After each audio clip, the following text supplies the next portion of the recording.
चेंडू विजयासाठी 6 धावसंख्येची गरज. गोलंदाजी मार्कवरती सुनीलला आपण पाहू शकता. 6 चेंडूमध्ये 6 धावा डिफेंड केल्या जातील का, की 6 चेंडूमध्ये या 6 धावा एकवटल्या जातील ओमसाई वांगणी या संघाकडून. जो संघ विजय होईल तो मात्र तिसऱ्या फेरीमध्ये दाखल झालेला आपल्याला पाहायला मिळेल. फर्स्ट बॉल यावेळेस हा चेंडू ऑफसाईडला आपण पाहतोय. कव्हर रिजनला खराब क्षेत्ररक्षण. जिथे एक धाव होती तिथे दुसरी धाव देखील लगेचच एकवटली गेली आणि थ्रो फेकी देखील थोडीशी खराब होती, परंतु बॅकअप सुरेख अडवला गेला चेंडूला. आता समीकरण आपण पाहतोय मैदानामध्ये. येणारे चेंडू 5 विजयासाठी बनवायचे तर 4 धावा. रन बॉल इक्वेशन जरूर होतं, परंतु पहिल्या चेंडूवरती 2 धावा आल्या. आता समीकरण उरलं मैदानामध्ये 5 चेंडू 4 धावा.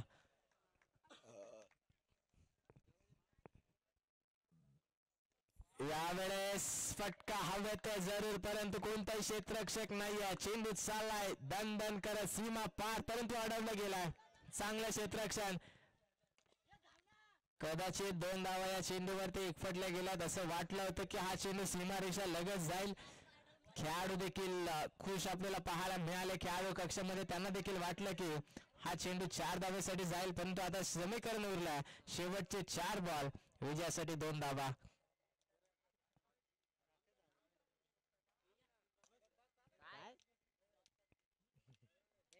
खेळाडू कक्षामधून जास्त आवाज करू नका आणि खेळाडूंनी खुर्चीवरती बसून राहायचं.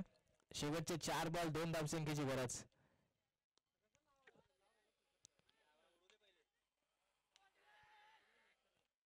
इथून आता 5 अगदी विचार केला तर 5 धावा खर्च केल्यात. शेवटचे 3 बॉल 1 धावसंख्येची गरज. जर तिथे विकेट आली असती शेवटच्या बॉलवरती तर कुठेतरी नवीन खेळाडू असता 1 धाव देखील एक्स्ट्रा पाहायला मिळाली असती, परंतु तसं घडलं नाहीये. क्रिकेटमध्ये म्हटलं जातं जर त्याला महत्व नसतं. अनिश्चिततेने भरलेला हा क्रिकेटचा खेळ आपल्याला पाहायला मिळतो आणि तोच खेळ सध्या मैदानामध्ये चालू आहे. 3 चेंडू विजयासाठी फक्त आणि फक्त 1 धावसंख्येची गरज. चला स्पीडअप करा, अद्याप एक सामना खेळवायचा, बराच उशीर झालाय.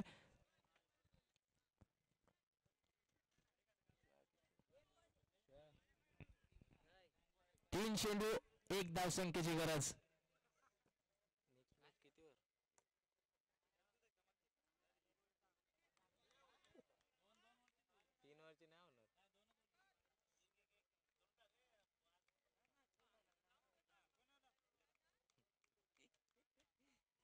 यावेळेस फटका फसलाय. 2 चेंडू 1 धावसंख्येची गरज. चांगली गोलंदाजी सुनील करतोय.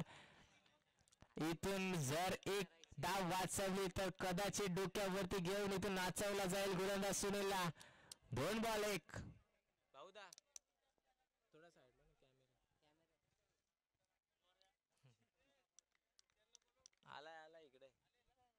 फुल टॉस चेंडू खराब गोलंदाजी आपण पाहतोय. दिशा दिले चेंडू पाठवलाय सीमा पार.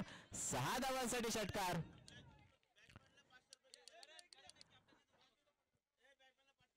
नक्कीच इथून सामना षटकाराने विजय झाला, त्यामुळे भाऊजी बिरोडा यांच्याकडून 500 रुपयाचं कॅश प्राइज देखील दिलं जाईल.